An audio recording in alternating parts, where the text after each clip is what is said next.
So, heute haben wir einen sehr interessanten Gast bei uns. Ihr Name ist Tanja Rühl und sie ist Lichtdesignerin und Lichtkünstlerin. Also die Aufgabe, anderen Leute im Licht zu stellen, aber sie selber auf der Bühne sieht man nur bei der Premiere. Das stimmt. Und auch nur, wenn ich wirklich Lust habe, mich zu verbeugen. Das ist tatsächlich so das, was ich fast am allerwenigsten mag bei der Premiere. Ich gewöhne mich langsam dran, aber eigentlich ist es immer so, wenn ich gewollt hätte, auf der Bühne zu stehen, hätte ich mir einen anderen Job gesucht. Deswegen bin ich immer während der Premiere nicht aufgeregt wegen des Stückes, aber aufgeregt, weil ich weiß, ich muss nachher raus mich verbeugen. Das ist wirklich so. Der Und Wahnsinn. ich mache es, also so langsam geht's, aber es ist dann auch oft so, dass ich in der Mitte ende, zwischen dem Dirigenten und der ersten Solistin. Und das ist eigentlich nicht mein Platz. Wie hat es überhaupt alles angefangen? 2003 in Frankfurt?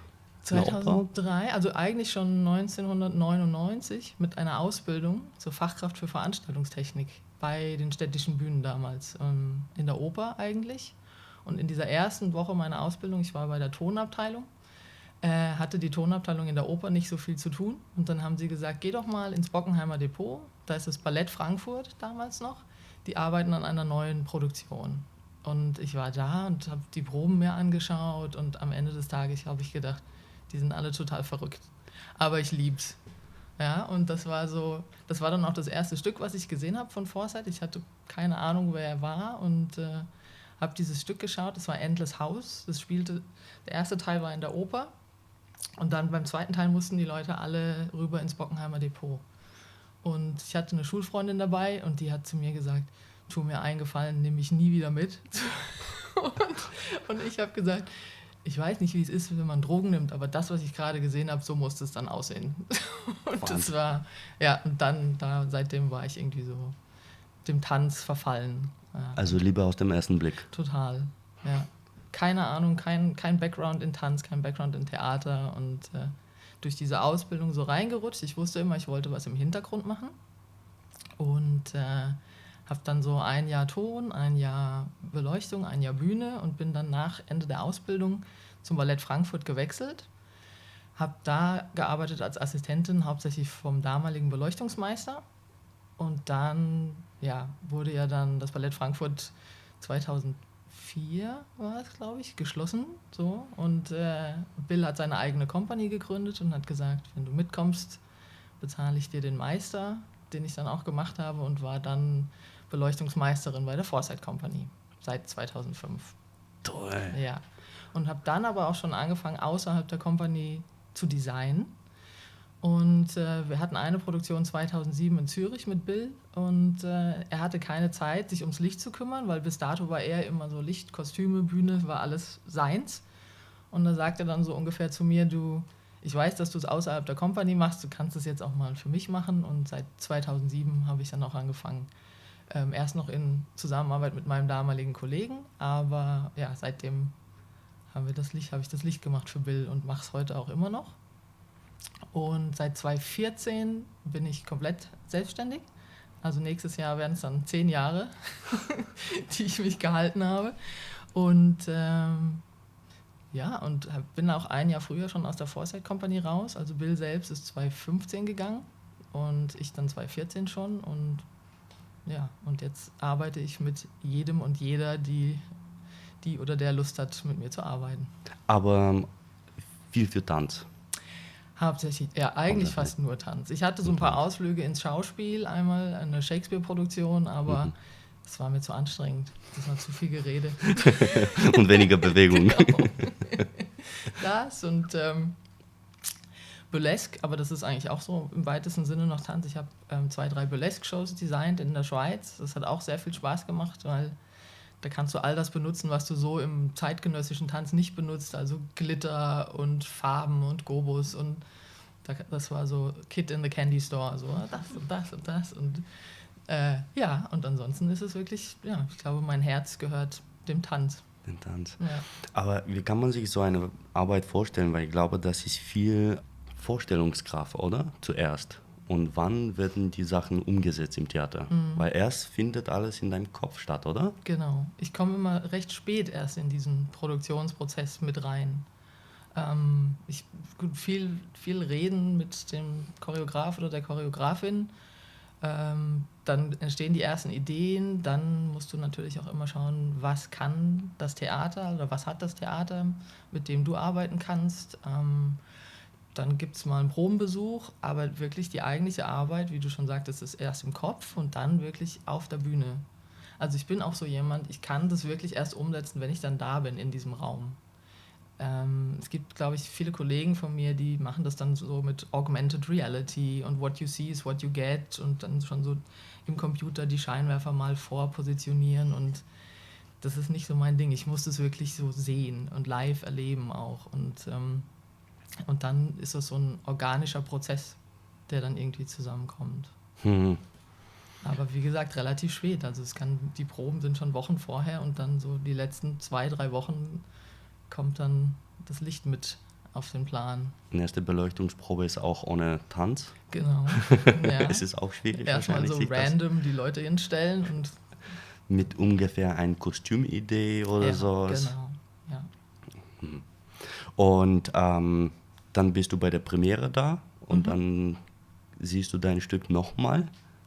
Meistens nicht. Meistens nicht. Meistens ist es wie so, wenn du dein Kind in den Kindergarten schickst, so jetzt musst du alleine weiter. Ja, und kannst nur hoffen, dass es in guten Händen ist und es ist eigentlich immer der Fall. Ja. Und während der Ausbildung,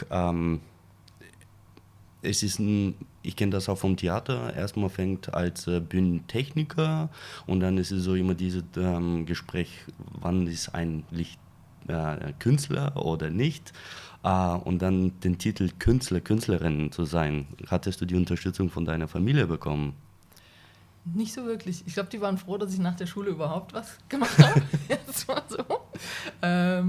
Und in diese Kunstsparte bin ich ja mehr durch Zufall hineingerutscht. Also eigentlich war das nie der große Masterplan, den ich hatte.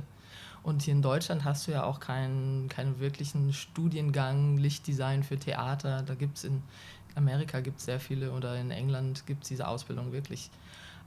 Und bei uns ist es jeder, der mal eine Taschenlampe auf jemand anderen gerichtet hat, kann sich ja dann schon Lichtdesigner nennen. Und, du hast auch was für Ted Modern gemacht, oder? Ja, Bill hatte eine Installation. Das war in der Turbine Hall? Ja, Turbine Hall von Tate Modern mit Pendeln. Das hieß Nowhere and Everywhere at the Same Time. Und es waren ganz viele von diesen kleinen die man beim Bau benutzt, dass man sieht, ob man eine senkrechte Mauer baut. Diese Pendel, da hing der ganze Raum voll und die Tänzer haben sich in diesen Pendeln oder zwischen diesen Pendeln bewegt und die Leute konnten außen herum sitzen oder stehen. Spannend. Und das war in der großen Halle da, ja. Ich kann mich nur an eine Lichtinstallation, das war von dem amerikanischen Lichtdesign Turner, kennst du? Ich kann mich nur erinnern, dass bevor man in einen Raum reinging, muss man erstmal in einen dunklen Raum sich aufbewahren, für eine gute halbe Minute, bis sie sich überhaupt die Augen adaptieren können. Und dann kam in dieser Raum rein und man hat das Gefühl, es ist endlos. Es ist durch Rauch und Licht, es war Wahnsinn. Das hat mich wirklich sehr fasziniert. Ja. Und er sagte auch, als Kind hat er immer so durch diese Gardinen gespielt und hat kleine Löcher reingemacht und immer diese Lichter, die reinkamen mit viel Staub und so, hat ihn sehr fasziniert. Wie war bei dir mit dem Lichterfahrung? Wann war für dich das erste Mal, ich will wirklich in diese Richtung gehen? Ich glaube, Licht ist ja immer um uns herum und überall. Und gerade wenn du draußen in der Natur bist, siehst du ja, wie die Sonne in bestimmten Winkeln irgendwo einfällt. Und alle wissen, was Licht ist, aber keiner weiß wirklich, was Licht ist, so ungefähr. Und deswegen habe ich so gemerkt, ich habe da auch so ein Auge für und kann mit Licht Räume kreieren und kann mit Licht ganz viel zeigen. Aber wenn es irgendwie zu viel ist, dann kann man auch damit viel kaputt machen. Also es ist immer so eine Frage der Dosierung. Ja. Das haben wir auch selber gemerkt, wenn wir beauftragt sind, einen Trailer oder Dokumentation zu machen und wenn wir deinen Namen sehen, wir freuen uns sehr darüber, weil ich denke, wir werden einen tolle Aufnahmen machen, weil du gibst wirklich das nicht zu viel und nicht zu wenig ist. Und es ist das, was ein Zuschauer im Zuschauerraum sieht, ist nicht das Gleiche, was man hinter der Kamera sieht.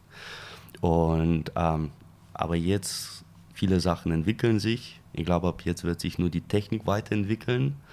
Und jetzt unsere Schwierigkeit sind die LED-Lichter. Was sind die jetzt bei dir, die Herausforderungen in den Häusern? Die Ausstattung zu verstehen und zu sehen, was da ist und was damit machbar ist. Und ich habe auch die Herausforderung mit dem LED-Licht. Also ihr habt es klar mit dem Flickern in der Kamera. Ich habe es damit, dass das LED-Licht aufgrund seiner Charakteristik für Haut ganz, ganz schwer ist umzusetzen. Also dass du, wenn du natürliche Hauttypen haben möchtest, dann musst du sehr viel feilen und machst ein bisschen Magenta dazu und ein bisschen Cyan und du musst mischen, damit diese eigentlich sehr kalte LED-Lichtquelle aussieht wie ein normaler good old Theaterscheinwerfer, der ja immer sehr schmeichelhaft war für die Haut. Und das ist so die Herausforderung. Eine der Herausforderungen, und die andere ist, wenn du viel mit den Moving Lights arbeitest, gehört viel Mathematik fast dazu oder halt irgendwie, du musst dir viel merken können, wo du diesen Scheinwerfer benutzt, und wenn du ihn in der nächsten Szene aber woanders benutzen möchtest, darf der da nicht hinfahren, es sei denn, du möchtest das. Also das ist ja die Idee vom Moving Light, dass sie sich bewegen können, aber wenn du sie einsetzt wie normale Theaterscheinwerfer, möchtest du ja diese sogenannten offenen Fahrten vermeiden. Also musst du immer überlegen, der Scheinwerfer war eben vorne rechts, in der übernächsten Szene kann der wieder hinten links sein, aber in der nächsten Szene noch nicht, weil sonst müsste er da irgendwie hinfahren. Und das ist so ein bisschen, du musst so systematisch denken. Das ist eine neue Herausforderung. Ja. Und zu wissen, was diese Scheinwerfer auch können, alles. Ja. Ich muss nicht wissen, warum sie das können, aber ich muss wissen, was sie können, damit ich nicht irgendetwas abverlange, was der Apparat nicht kann. Ja. Aber es hat sich auch viel geändert, auch zum Beispiel an meiner Zeit, als ich noch Tänzer war. Ich kann mich erinnern, diese Seitengassen. Du wusstest nicht plötzlich, wo links und rechts ist. Ich bin froh, dass heutzutage nicht mehr so viel verwendet sind, oder? Ja. Es gibt immer noch so das Denken, dass Tanz und Gassen wird gleichgesetzt, aber das muss nicht sein. Ja. Und die Tänzer danken es einem auch immer wieder, wenn man sie nicht benutzt. Ja. Und ich glaube, dank meiner Wurzeln, sage ich mal, ich sage immer, mit Forsyth bin ich aufgewachsen in einer Post-Boom-Ära. Also er hat kein Gassenlicht mehr benutzt. Er hat es benutzt Anfang oder Ende der 90er, aber dann in extremer Weise, dass es nur Gassenlicht gab in einem Stück und die Gassen waren auch zu sehen. Aber ansonsten ist es, glaube ich, eher noch so im klassischen Bereich beheimatet. Also ich glaube, dass viele so Balanchine-Werke, sowas oder auch so Story-Ballets, da wird noch viel, viel benutzt einfach noch. Ja. Ich kann mich nur manchmal erinnern, du hast dich gedreht oder du warst mit Partner, Partnerin und dann plötzlich suchst du die Gasse, wo soll ich jetzt raus? Und du bist von überall geblendet. Ja. Und das ist schon hart. Ja. Was war deine größte Herausforderung? Meine größte Herausforderung? Bestimmte Stück oder bestimmte Choreografinnen? Ich glaube, jede neue Produktion ist immer eine Herausforderung. Was mich sehr beeindruckt hat zu Anfang war 2016, glaube ich, hat Forsyth ein neues Stück mit dem Pariser Opernballett gemacht. Und ich durfte das Licht dazu machen. Und der Palais Garnier, Pariser Oper, das Haus überhaupt. Und ich war sehr nervös.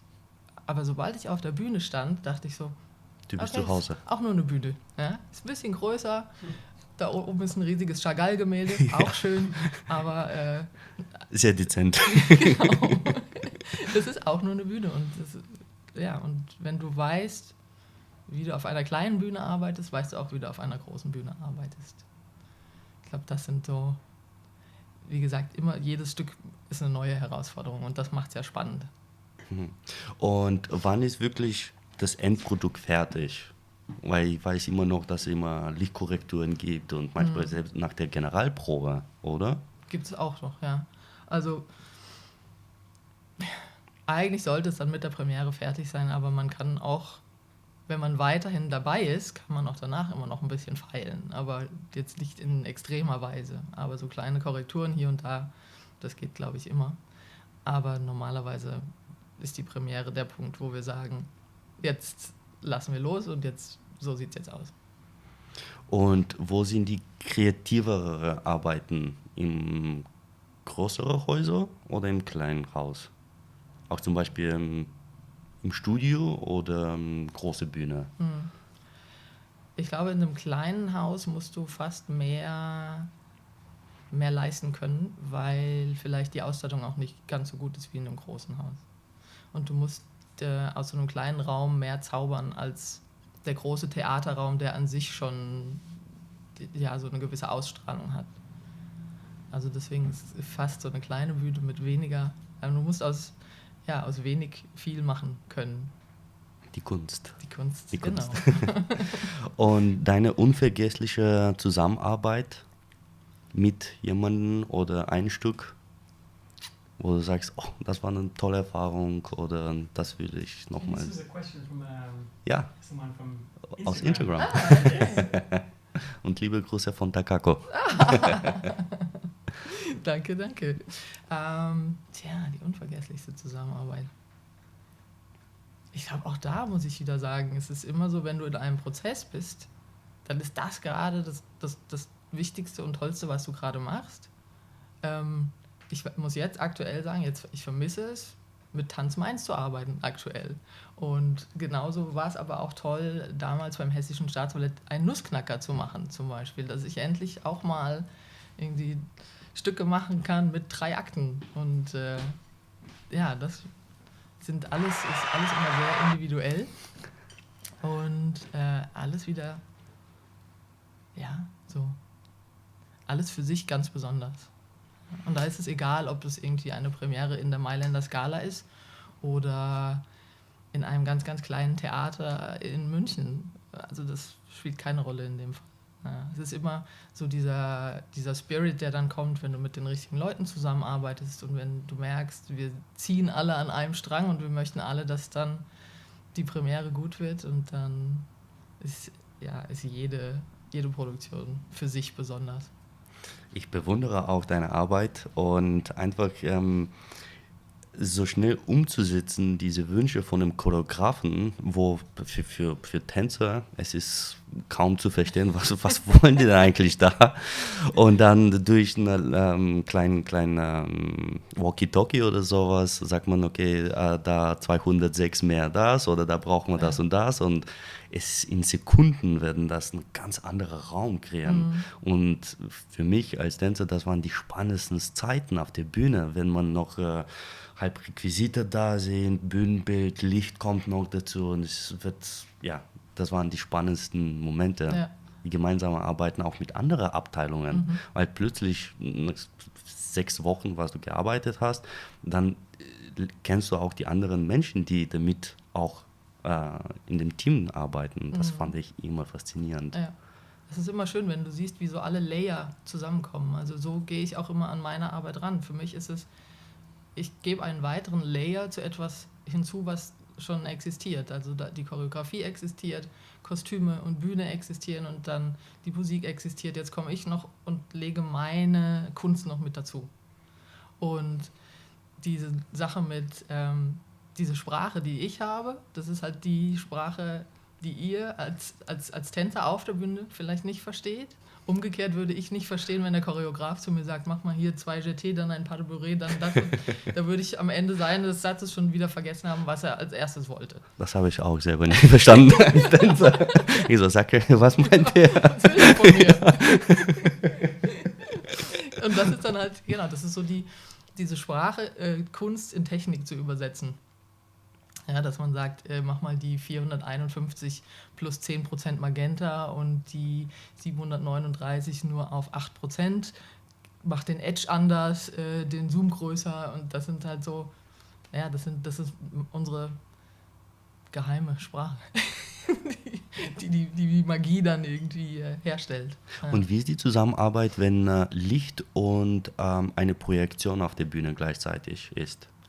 Ja, ist immer Ist schwierig, eine oder? Herausforderung, ja, weil du darfst natürlich, zum einen musst du gucken, aus welcher Richtung kommt die Projektion, kommt sie von vorne, wo auch viel Licht herkommt, oder kommt sie von hinten, dann hast du meistens weniger Probleme, wenn es eine Rückprojektion ist, weil dann kommt sie aus dem dunklen Raum. Aber generell muss man dann mit dem Licht einfach runtergehen auch und gucken, wie viel brauchen wir noch, um den Tänzer oder die Tänzerin sichtbar zu lassen, aber gleichzeitig auch die Projektion sehen zu können und ohne, dass wir durch den Beam der Projektion so durchleuchten, dass wir da alles zerschießen. Ja. Und dann am Ende werden ein paar Projektionen dann weggestrichen. Und dann kommt wieder wird Licht. Ja, genau. Ach toll.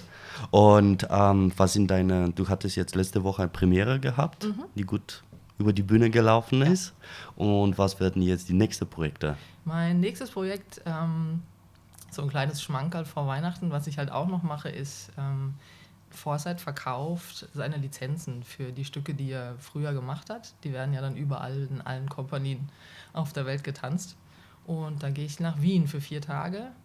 Die haben eine Premiere am 23. Dezember, aber ich bin jetzt übernächste Woche da und richte das Licht ein für In the Middle Somewhat Elevated. Das ist einer einer unserer Bestseller.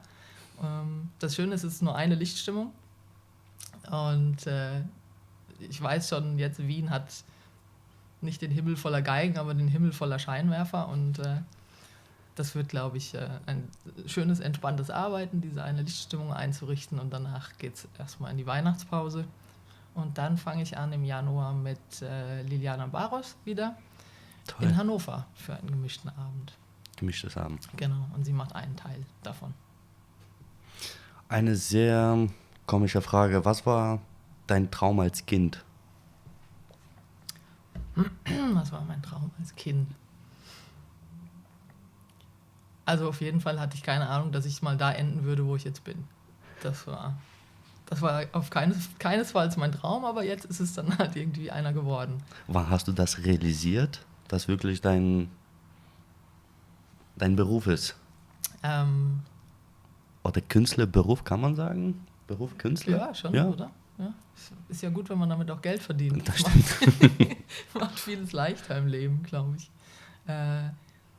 Es ist immer wieder auch schön für mich, das zu entdecken, dass das alles so gut funktioniert und dass auch man immer wieder allerdings auch den anderen Menschen in seinem Umfeld erklären muss, womit man eigentlich sein Geld verdient. Weil ich glaube, das verstehen auch viele gar nicht, die jetzt nicht in der Theaterwelt sind. Ne?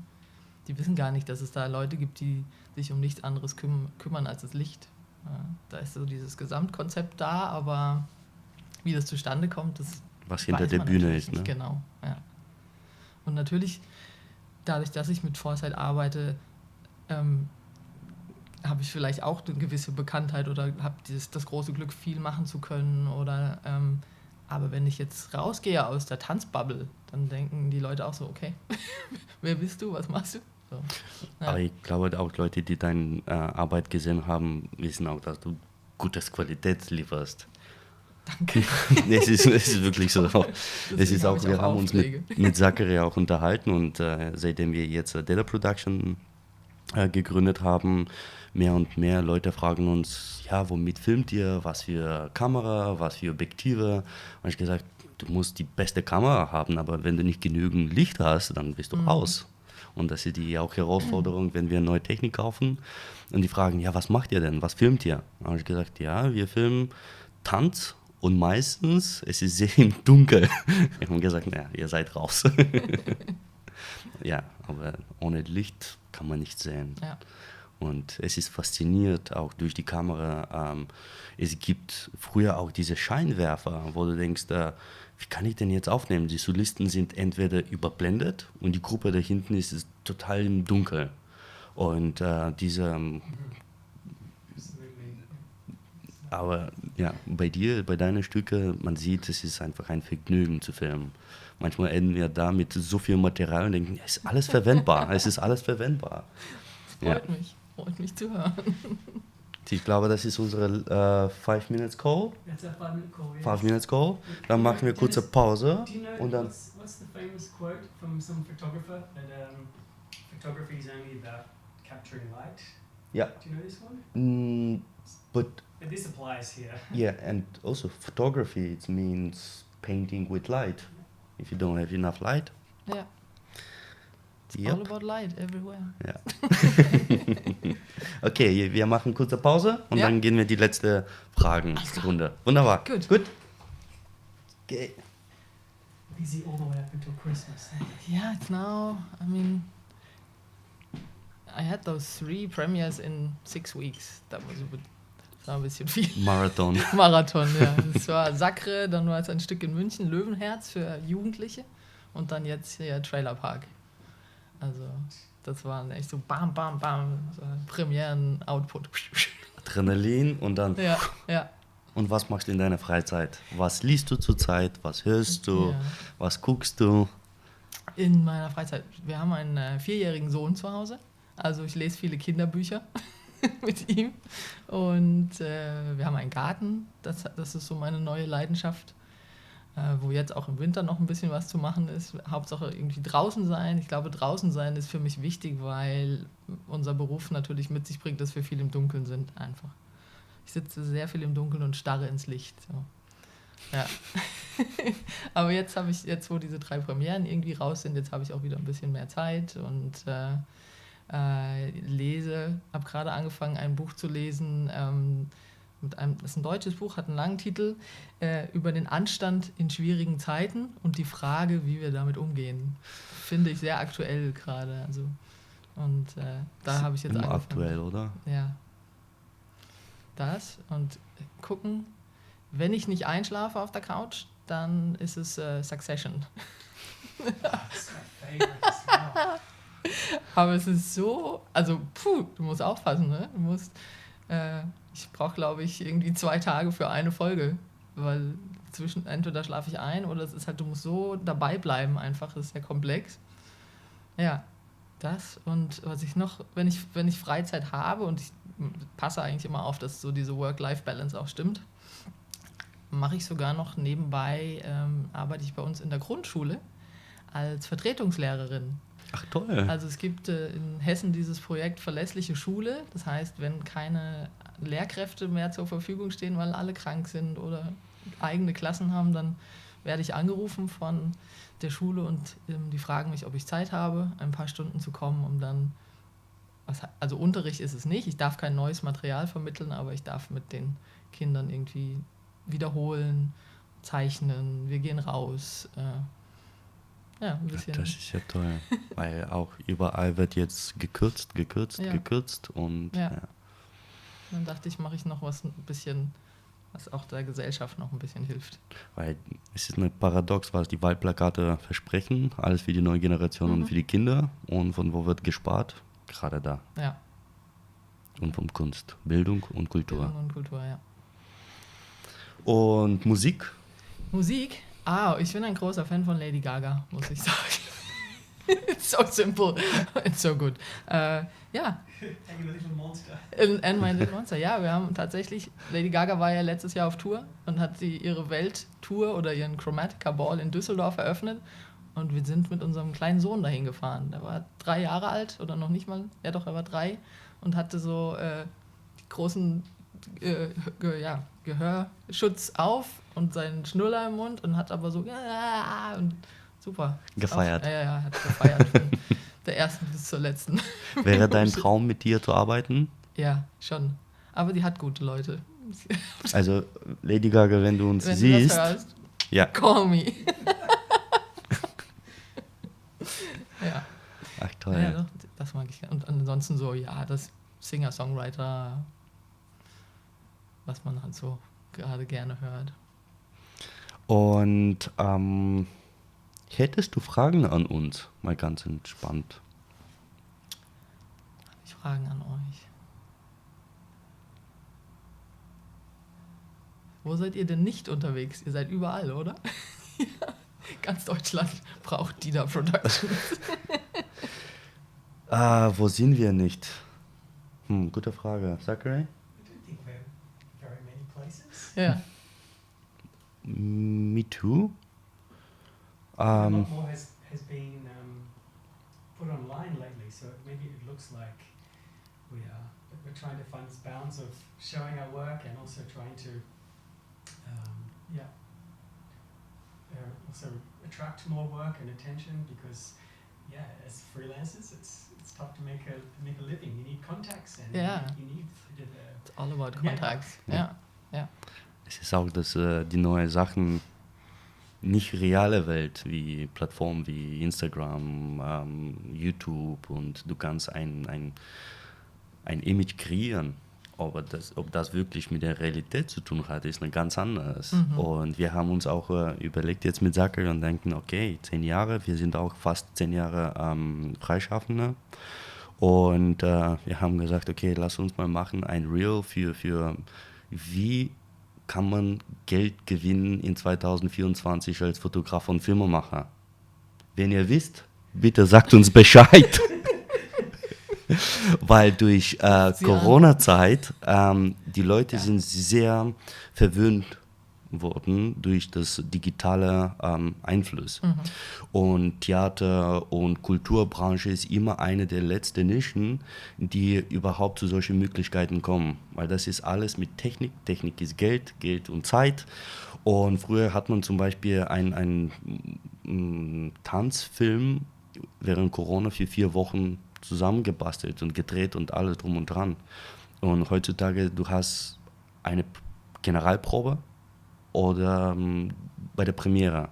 Aber du hast nicht diese Möglichkeiten, auf die Bühne zu gehen oder Absprache und alles ist sehr schnell und turbulent. Aber die Erwartung ist genauso geblieben wie in der Corona-Zeit. Und deswegen ist ein bisschen, ja. Realität und Erwartungen. Ja. Aber ihr macht auch einen tollen Job. Ich mag das immer sehr gerne.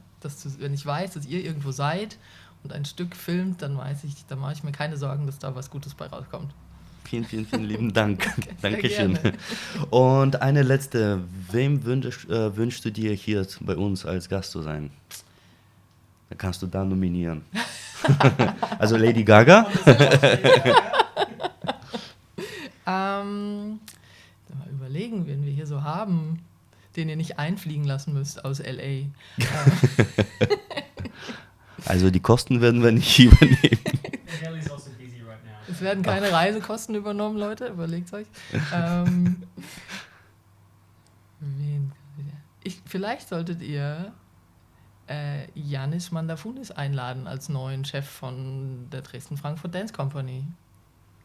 Das klingt wunderbar. Ich denke, es ist eine gute Idee. Hallo Yannis, wir sehen uns 2025, glaube ich, erst. Aber ja, das wäre jemand, der, glaube ich, viel frischen Wind reinbringt. Oh ja, ich glaube, das ist ein sehr guter Abschluss auch für unser Interview. Vielen, vielen, vielen lieben Dank, Sehr dass gerne. du dir die Zeit genommen Na hast klar, und heute bei uns hier dabei saßt. sehr gerne. Danke, Dankeschön. dass ich da sein durfte. Wunderbar. Perfekt. Toll.